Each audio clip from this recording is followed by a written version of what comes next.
還是自由勝本惡？誰會好一天變壞？誰會兇惡變善良？要靠你取向決心，時辰就到，因果有天報。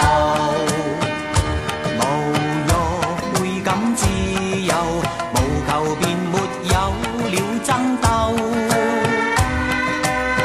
無盡的私心愛欲，徒令一世困烏痛，最怕你壞了本心。時辰就到，因果有天報。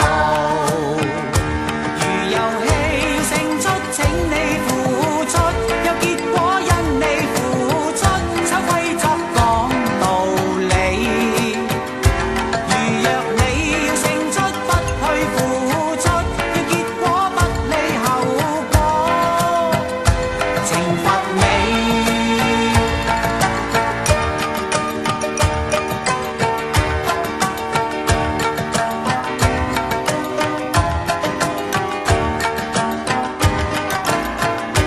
無欲會感自由。